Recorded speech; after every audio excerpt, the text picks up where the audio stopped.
Senator Weinberg told me that the governor got basically what he paid for, but that her legislative committee will continue to look into the lane closures to get to the bottom of this and find the truth. And she also told me that all the documents that Randy Mastro had, they just got today. We've been at a command center where trucks from different towns have been responding all day long. It has been a tough fire to fight.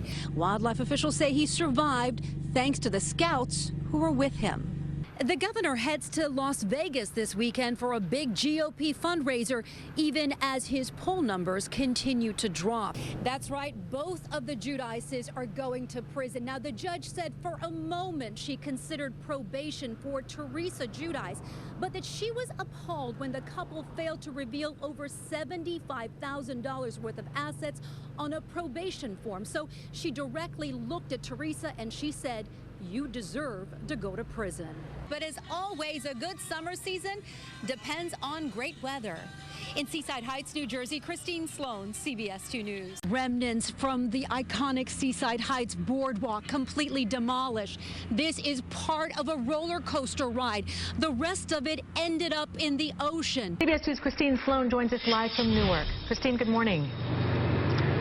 Good morning. I can tell you it was a very tense situation. Law enforcement officials did not know if the suspects had weapons on them. My crew and I were right behind these undercover detectives, the SWAT team, and it took a matter of seconds. They moved in and had their 4 suspects in custody. CBS 2 News, the only station exclusively in Irvington when the suspects were captured. This man handcuffed and taken into custody by members of the Essex County Homicide Unit Task Force, a plainclothes detective and a member of the SWAT team holding on to him tightly. You have anything to say? The suspect turned his head when I asked him the question. He was one of 4 people arrested in connection with the carjacking and murder of Dustin Friedland at the Short Hills Mall in New Jersey last Sunday. A police helicopter hovered overhead. Dozens of officers closed off streets. We were kept back. At one point, as we were arriving on the scene, we heard what appeared to be shots fired. But now we believe it may have been the sound of this battering ram to break down a door. The arrest came just after 1 o'clock here in Irvington with the prosecutor's office, the homicide task force, and the Newark police. Right after the arrest, a sense of pride and a sigh of relief. No officers injured as they barged into the house near the corner of Myrtle and Stockman. The operation well organized. You can see the large convoy of law enforcement vehicles heading to the scene, covering every street corner just to be safe. Friedland, a 30-year-old attorney, was shot and killed in front of his wife. Sources tell me he struggled with the suspects. It appears he was protecting his wife because she was already in their luxury Range Rover SUV when the gun was pointed to his head. The Range Rover was seen speeding away on surveillance cameras. Along with the car, the suspects drove to the mall, a Chevy Suburban. Investigators won't say if the $41,000 reward led to the arrest, but sources say detectives knew who they were looking for and wanted to make sure they had enough evidence.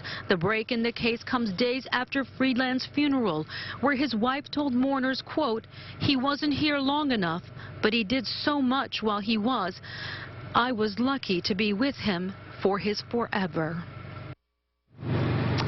And again, 4 suspects in custody this morning. The Essex County Prosecutor's Office will be holding a press conference at 9 o'clock, and we should get more details on all of these suspects. We are live in Newark. Christine Sloan, CBS 2 News. What did the governor know? We just heard what he had to say. We start our coverage now with CBS 2's Christine Sloan. A bombshell. Governor Chris Christie's former Port Authority appointee and a childhood friend cutting a deal, admitting guilt inside this federal courthouse in Newark. Are you cutting a deal, sir, to save yourself? Not talking to me, but David Wildstein telling all to the feds. He says he and Bridget Kelly, Christie's former deputy chief of staff, along with his Port Authority colleague Bill Baroni, hatched up the plan to shut down entry lanes to the George Washington Bridge. The reason, he claims, to punish Fort Lee's mayor, whose residents were impacted for not endorsing Governor Christie in his re-election bid.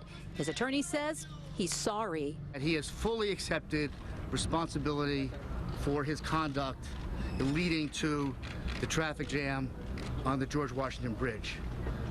There is a lot more that will come out. Kelly, the mother of 4, and Baroni indicted within minutes. I never ordered or conspired with David Wildstein to close or realign lanes at the bridge for any reason, much less for retribution. David Wildstein is a liar. Attorneys for both defending their clients, saying they're innocent. He did not commit any of the acts for which he stands accused. By contrast, no one disputes that David Wildstein is a criminal and a liar. The government says the trio made sure the shutdown happened on the first day of school, even ignoring emails from Fort Lee's mayor that emergency crews were being jammed. The Democrat who started the legislative investigation appalled. May I add, it was also the week of Yom Kippur, the holiest day in the Jewish calendar, and it was the week of the September 11th observance. Did the governor know about this, Mr. Wildstein? While he wouldn't comment, his attorney did. That Mr. Christie knew of the lane closures while they were occurring, and evidence exists to establish that. Christie, with ambitions to run for president, has denied any involvement. The U.S. attorney says the 3 even tried to cover up by calling it a traffic study. Wildstein even lying to other Port Authority employees to close the lanes. I'm not going to say anything about whether we're closing the door, we're leaving it open on any other investigation. Wildstein won't go through a jury trial. While the maximum on the charges is 15 years, the U.S. attorney says he won't serve more than 2 years. In Newark, New Jersey, Christine Sloan, CBS 2 News. Tonight, CBS 2's Christine Sloan confronted a man blamed for a bogus ticket scam. They said they're fakes. They have the same serial number. The moment we confront a scam artist selling fake tickets to a big event on Craigslist. These tickets are not real. They're fake. We ended up on a foot chase after Matthew Dixon told us he was cheated by this guy who sold him 4 tickets to World Wrestling Entertainment's SummerSlam at Barclays in August. How much did you fork out? $700. For 4 tickets? For 4 tickets, yes. Dixon, an EMT, works 2 part-time jobs to support his 4 children.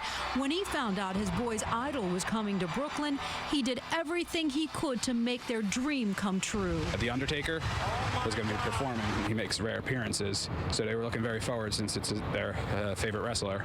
But now their dreams dashed and Dixon out of hard-earned cash. It turned out they were fake. The box office confirming Dixon's tickets and ours not real. We set up a meeting with the seller, identifying himself as Damian Thompson at Grand Central Station. Hey, how you doing?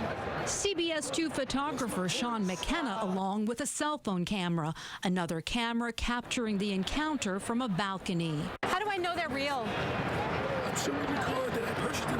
The tickets we immediately noticed identical to Dixon's with the same seats and row numbers. I'm Christine Sloan with CBS 2 News. Now exposed, he took off, leaving behind the phony tickets and receipt. We pressed on, demanding answers. Are you walking away? They said they're fakes. They have the same serial number. Ticketmaster has no confirmation of the order number, Damien. These tickets are not real. They're fake. Damien, they have the same serial numbers as the tickets I hold in my hand. It's infuriating that somebody can, do that to somebody and to have to deal with the disappointment in my children's eyes when I have to tell them. But this dad came forward for one reason. I just don't want anybody else to ever be in that position. Now that he's been caught on camera, we've asked the NYPD to investigate. How do they get their money back with these fake tickets? The NYPD actively pursues ticket scam cases like this. In a joint statement, Barclays and the WWE say the surest and safest way to purchase tickets through Ticketmaster or the Barclays box office. In Midtown, Christine Sloan, CBS 2 News. Her smile lights up a room. It's that inner strength that helps Gracie West battle cancer. My nickname is Cookie, and I have this nickname because my mom, when I was little, she said I was going to be one tough cookie. This brave 11-year-old from New Jersey was diagnosed a year ago with stage 4 neuroblastoma, a cancer that affects the nerve cells. When the Make-A-Wish Foundation asked her what she wanted, she knew right away. I wanted to meet the Pope and I wanted to go to Rome and meet the Pope because I have a really strong faith, and like faith has helped me through this journey. And it would be cool to have like a blessing by him. This is, oh, we love it, regular like rosary beads with Mary. That she'll be taking to the Vatican this month when she meets Pope Francis. Her mom, her rock, will be by her side. Grace is amazing. She's just, she's always positive. My motto is you have no choice but to be strong, but you can choose to be happy and positive. Her positivity, to be honest, has rubbed off on me. And others at Barcalo Middle School in Freehold Township. They got her all of this for the trip in pink, her favorite color. I want to live my life as long as I can, and I just want to live life to the fullest, and I want to do things like, that's why I want to go to Rome and I want to meet the Pope. She is the definition of grace. In Freehold Township, New Jersey, Christine Sloan, CBS 2 News.